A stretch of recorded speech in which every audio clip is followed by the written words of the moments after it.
Hello everyone, welcome to PharmaEase. Here I post videos on pharmacy related subjects which you study on your diploma courses or your bachelor courses in a very simple and easy way. If you like my video, don't forget to like, share and subscribe my channel. So without any delay, let's begin. So today's topic is on diagnostic system. This is a topic which we study on B Pharm second sem in computer application. Okay, application of computer in pharmacy. In that subject, we study this diagnostic system, computer aided diagnosis. Okay, so let's begin with its definition. As you can see on the screen, CAD means computer aided diagnosis is an interdisciplinary technology combining elements of artificial intelligence and computer vision with radiological and pathological image processing, usually confined for marking conspicuous structures and sections. What does it mean?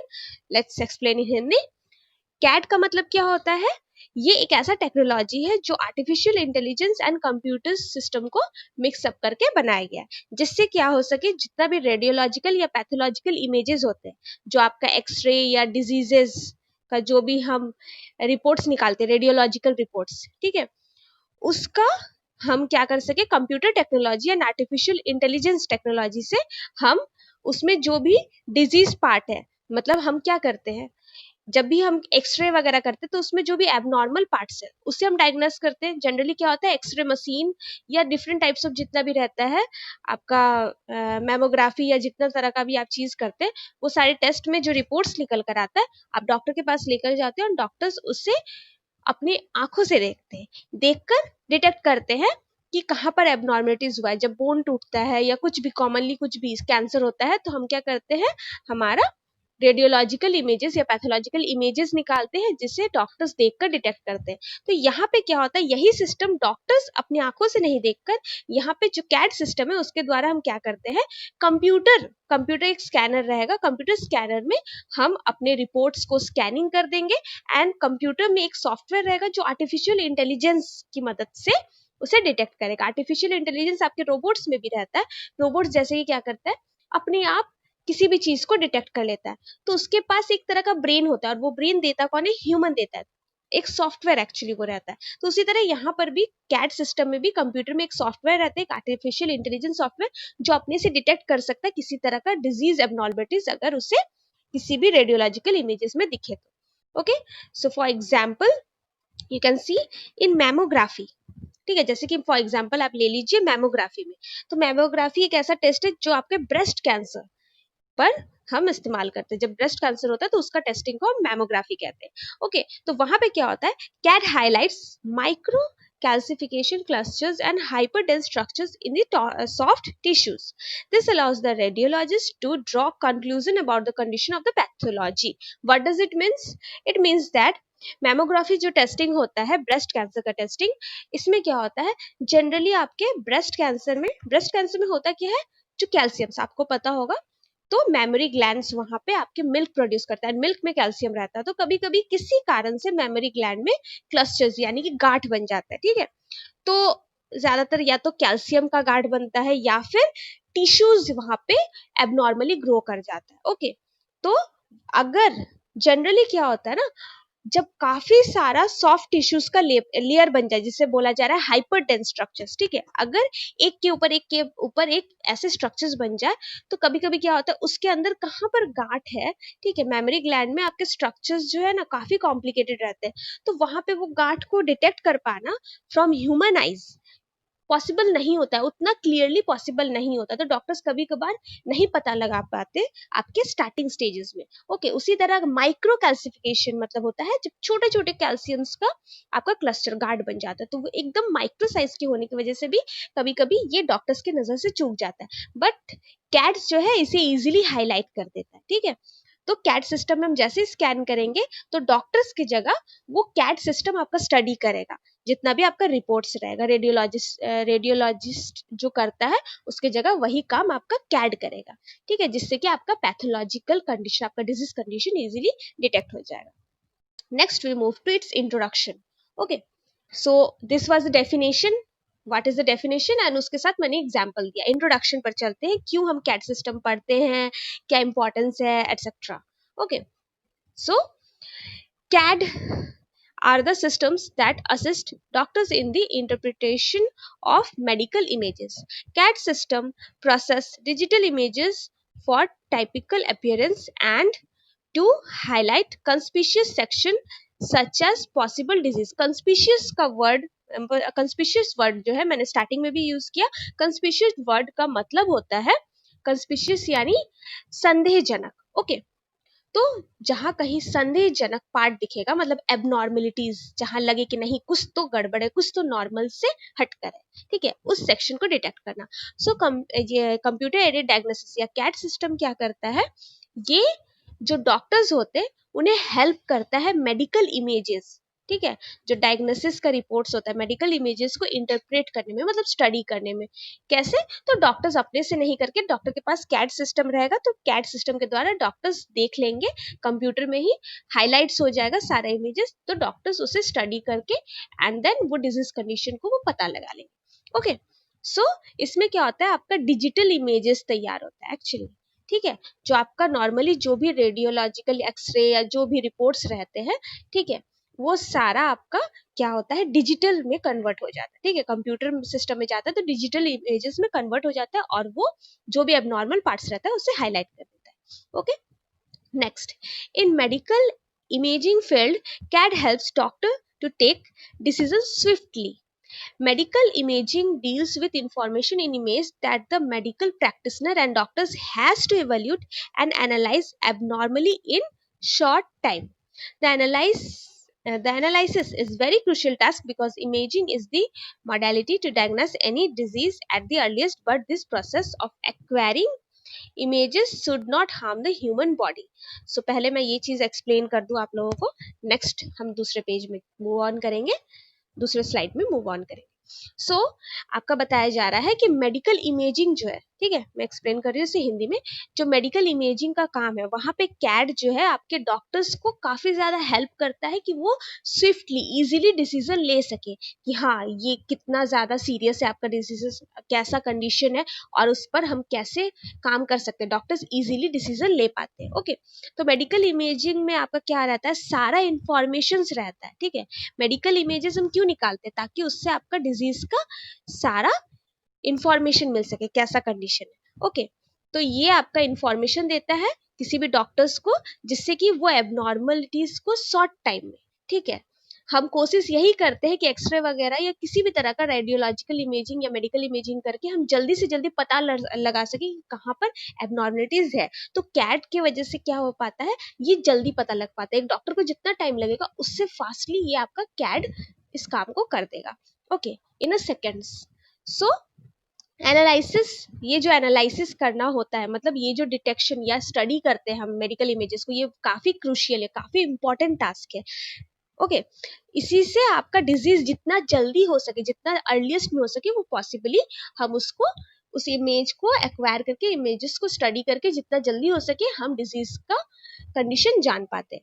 Okay, और उसके साथ साथ और क्या होना चाहिए, हमारा human body को भी नुकसान नहीं होना चाहिए. तो नॉर्मली क्या होता है, जो भी इमेजिंग टेक्निक्स है जैसे MRI, X-ray, endoscopy, ultrasound etcetera, if acquired with high energy will provide good quality image but will harm the body. Hence images are taken in less energy but the quality of image is of less contrast. तो problem क्या होता है आपका, MRI, x ray etcetera, ये जो भी वे है, इन सारे वेज में एक्चुअली क्या हो जाता है कि अगर हम हाई एनर्जी के साथ लें, ठीक है, हाई एनर्जी का इस्तेमाल करें, high rays, high energy rays का इस्तेमाल करें, गुड क्वालिटी में इमेजेस हमारा है उसके वजह से, तो क्या होता है, हम हाई एनर्जी अगर लेंगे तो आपका इमेजेस तो गुड क्वालिटी का आएगा लेकिन हमारे बॉडी को हार्म होगा, तो हमारे बॉडी को तो हार्म नहीं होना चाहिए ना. तो इसलिए हम क्या करते हैं, लेस एनर्जी में लेते हैं, ठीक है, लेस एनर्जी के साथ हम इन इमेजिंग टेक्निक्स का इस्तेमाल करते हैं पिक्चर्स लेने के लिए. ओके, हमारे मेडिकल इमेजेस को लेने के लिए. बट वहां पे आपका कॉम्प्रोमाइज किस चीज के साथ करना पड़ता है, वो होता है पिक्चर के क्वालिटीज के साथ. जो इमेज का क्वालिटी आता है उसका कॉन्ट्रास्ट उतना हाई क्वालिटी का नहीं रहता है, ठीक है, काफी धुंधला धुंधला से इमेजेस आता है, ठीक है, क्योंकि हमारे ह्यूमन बॉडी को हम नहीं चाहेंगे ना कि रेस से इफेक्ट पड़े. सो दैट इज वाई हमें ये करना पड़ता है. तो क्या होता है इन दैट केस, उसी को अगर डॉक्टर्स अपनी आंखों से देखने जाएंगे तो उन्हें क्या होगा, प्रॉब्लम्स होंगे, ठीक है, वो क्लियरली इमेजेस को व्यू नहीं कर पाएंगे। Thus CAD system use to improve the quality of the image which helps to interpret the medical images correctly and process the images to highlight the conspicuous part।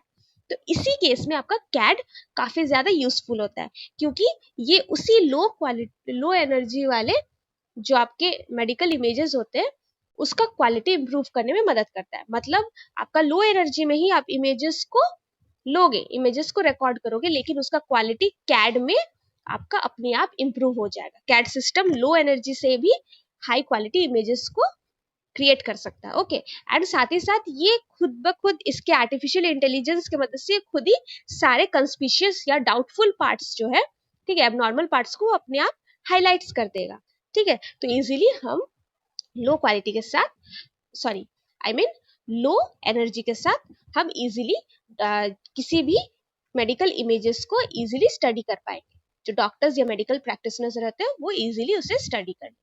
Okay, next we move to the objectives of CAD system. What is the aim और objective? Okay, so overall जो things आपने study किया वही आपका objective होता है CAD system का। The main objective और goal of CAD is to identify abnormal signs at an earliest that a human professionally fails to find, like in mammography, identification of small lumps in dense tissues, etc. Okay, so what is the thing? इसका main M, उद्देश्य क्या है CAD का?